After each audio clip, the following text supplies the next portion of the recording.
Hola, hola, ¿cómo va todo? Bienvenidos a otro episodio de Ortopedia y Traumatología para el Camino, el podcast que te acompaña entre guardias, pasillos y cafés apurados. Si estás camino al hospital, justo hoy el tema viene al pelo.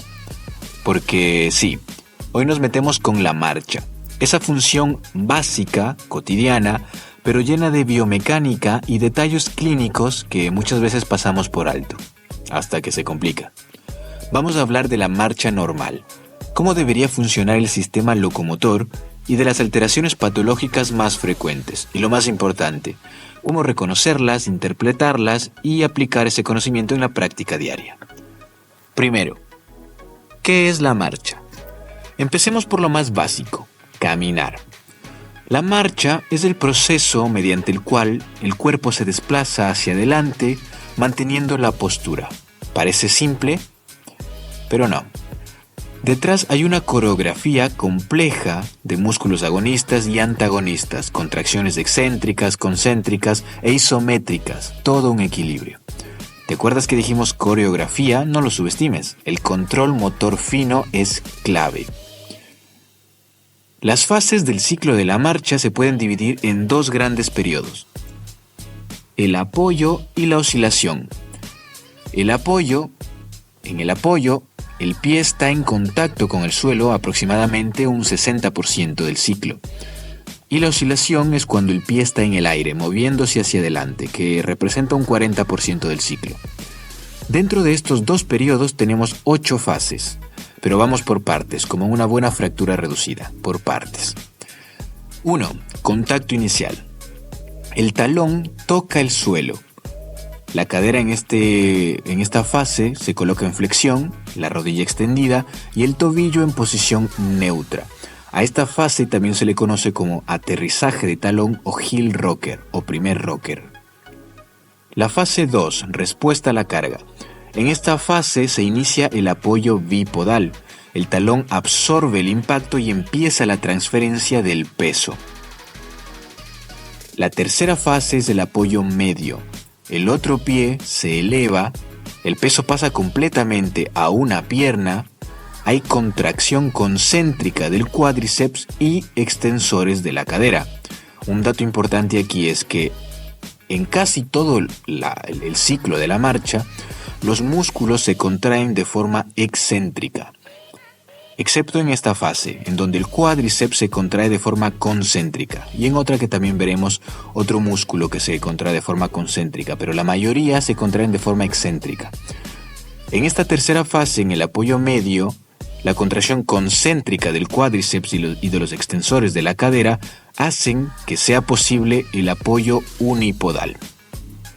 En el apoyo terminal, el talón se despega del suelo. Esto marca esta fase, el levantamiento del talón. El cuerpo avanza y se flexiona la rodilla y los dedos. Luego pasamos al segundo periodo. Tenemos aquí la fase de preoscilación. Es un segundo apoyo bipodal. La pierna que estaba atrás empieza a despegar. Después tenemos la fase de oscilación inicial. La pierna impulsa hacia adelante gracias a los flexores de la cadera.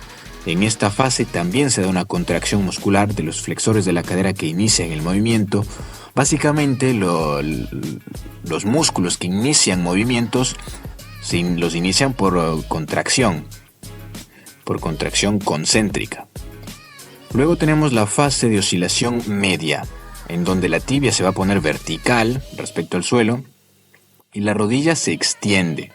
El tobillo mantiene su posición de flexión dorsal. En esta fase es donde se va a activar otro músculo que es el tibial anterior para evitar que el pie caiga y tener el pie en flexión dorsal.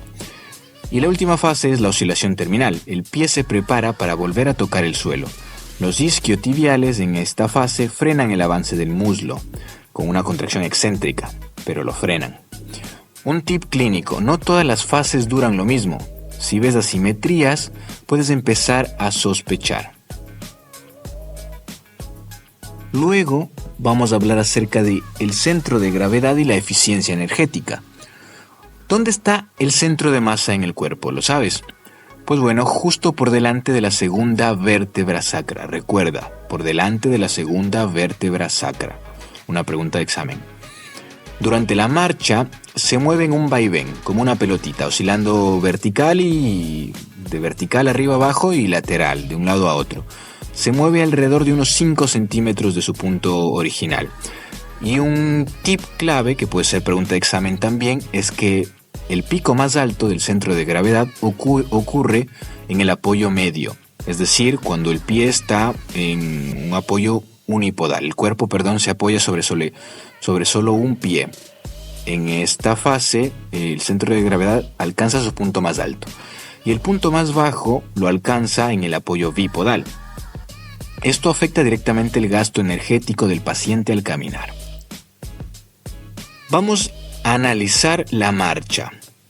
¿Cómo lo podemos hacer? Lo podemos hacer de dos formas, de una manera visual o usando instrumentos. La manera visual, a través del examen físico, nosotros observamos simetría, cadencia, distancia de la zancada, balanceo de los brazos y postura del tronco.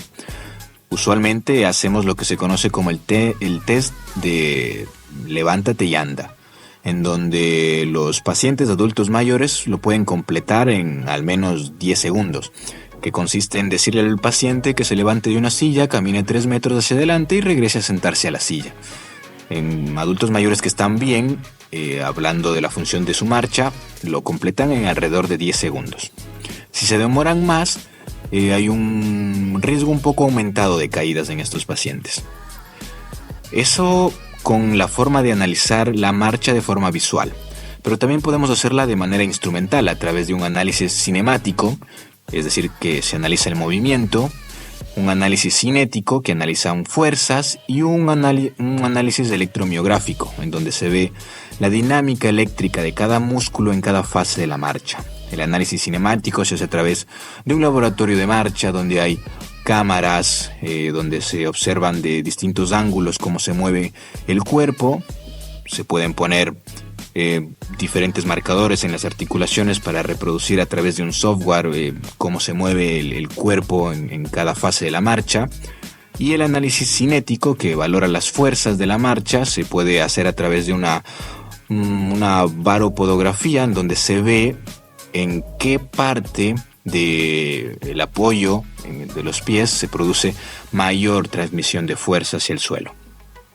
Un consejo en consultorio se puede decir que es grabar al paciente caminando, desde frente y desde el costado. Es mucho más fácil para detectar patrones cuando lo ves de manera repetida. Pues bueno, una vez que hemos analizado todo esto, podemos llegar a suponer o identificar alguna alteración en la marcha, pero ¿cuáles son específicamente esas alteraciones? Pues bueno, aquí vamos a abrir el tema de marcha patológica. ¿Qué pasa con la marcha cuando no es normal? Pues bueno, se pueden dar algunos patrones de marcha a causa de algunas etiologías. Por ejemplo, una marcha antiálgica, el paciente va a adoptar cierto tipo de marcha para evitar el dolor. ¿Cuáles son unos ejemplos clásicos de este tipo de marcha? Pues bueno, en los pacientes con artrosis de cadera, en donde suelen inclinar el tronco hacia el lado afectado para disminuir la fuerza sobre los aductores de ese lado. También cuando el paciente tiene una gonalgia por distinta índole, el paciente tiende a tener la rodilla con ligera flexión para que no se tensione la cápsula articular y así reducir el dolor. Cuando hay dolor en el pie o en el tobillo, el paciente también evita mantener el pie afectado mucho tiempo sobre el suelo, mucho tiempo apoyando. Eso limita el tiempo del paso, acorta el paso y también elimina un poco el balanceo de talón-pie, porque ya no se va a dar o no va a tener tiempo el pie de hacer todos estos movimientos, sino que va a pasar directamente el apoyo medio y quitarse lo más pronto posible para tratar de disminuir en lo que más se pueda el dolor. Un recordatorio útil acá: la marcha antiálgica es una bandera roja. Ok, hay un dolor y hay que buscar la causa. Otra causa de marcha patológica son contracturas articulares. Cuando un paciente tiene una flexión anormal de la cadera, la marcha que suele tener este paciente pues es con una lordosis lumbar aumentada. El paciente se suele encorvar y necesita flexionar la rodilla para mantener el centro de gravedad. Y pues bueno, esto es una postura ineficiente, por lo que hay mayor gasto energético y el paciente se cansa rápido. Otro tipo de marcha patológica es cuando las rodillas se mantienen flexionadas. En el miembro afectado parece un poco más largo, pero es un alargamiento relativo. En realidad se produce porque la articulación está flexionada y parece que el miembro es más largo, pero no. Puede haber marcha en equino de puntas o hiperflexión de la cadera del lado sano. Si hay una flexión de la rodilla, el pie en equino puede hacer que haya una hiperflexión de la cadera para que se evite golpear el suelo. Es frecuente en parálisis cerebral. Y cuando hay flexión plantar del tobillo, la rodilla se tiende a extender, a hacer una hiperextensión para evitar el contacto del antepié. Entonces, durante la oscilación hay que exagerar la flexión de la cadera para que la rodilla no haga tropezar el pie con el suelo. Entonces, estas alteraciones pueden darse cuando hay una flexión plantar exagerada en el tobillo. También una marcha patológica se puede dar cuando hay inestabilidad articular. La rodilla, por ejemplo, cambia su patrón según qué ligamentos esté afectado. Por ejemplo, el clásico es la lesión del ligamento cruzado anterior, en donde la marcha de evitación del cuádriceps se produce.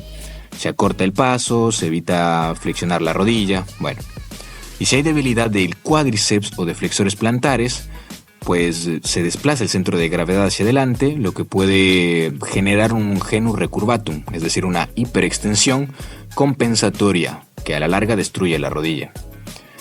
También hay marcha patológica cuando hay debilidades musculares. Por ejemplo, cuando hay debilidad en los aductores de la cadera, en los abductores o abductores de la cadera, se produce una marcha de tipo Trendelenburg, en donde el tronco se inclina hacia el lado débil, es decir, hacia donde tiene el músculo débil, y se puede corregir con un bastón contralateral. Cuando hay debilidad de los flexores de cadera, en este caso hay acortamiento del paso, no hay un avance eficiente de la pierna porque no se flexiona la cadera y el paso pues se da corto. También se puede dar cuando hay debilidad en los extensores de la cadera. En este caso el cuerpo se tiende a tener una compensación flexionando el tronco hacia adelante. También cuando el cuádriceps está débil, hay mayor peligro de caídas al iniciar el apoyo, porque el músculo no puede mantener el pie en apoyo unipodal, y el paciente a veces usa las manos para estirar la pierna. También cuando hay debilidad en los flexores plantares del tobillo, se produce una inestabilidad tibial que aumenta el trabajo del cuádriceps y hay un riesgo de sobreuso y dolor patelofemoral, precisamente por eso, porque hay debilidad de los plantares. Entonces tiene que haber mayor actividad del cuádriceps y eso causa un dolor patelofemoral. Clave final: la debilidad combinada de cuádriceps y flexores plantares puede dar un genu recurvatum que se puede acentuar con el tiempo. Pues bueno, para cerrar, vamos a repetir lo esencial. El ciclo de la marcha tiene 2 periodos y 8 fases.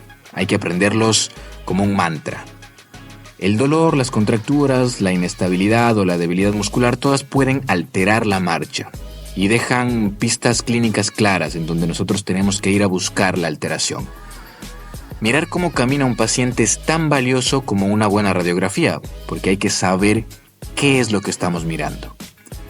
La marcha antiálgica o marcha en Trendelenburg, marcha equina o genu recurvatum, cada una tiene su origen y tenemos que conocer y saber por qué se producen y saber interpretar este tipo de marchas. Así que la próxima vez que veas a alguien caminando raro en el pasillo, ya sabes qué preguntarle. Antes de despedirnos, si este episodio te sirvió, compártelo con tus colegas, síguenos en este podcast, en Instagram también subimos contenido, en TikTok, en YouTube, en LinkedIn también tenemos algo un poco más serio, un poco más orientado a temas profesionales, pero dentro del ámbito de la ortopedia y la traumatología también. Estaremos gustosos de tenerte allá. Búscanos como Ortopedia y Traumatología para el Camino. Nos escuchamos en el próximo episodio. Y no te olvides de observar cómo camina tu paciente, ¿eh? Nos vemos. Chao.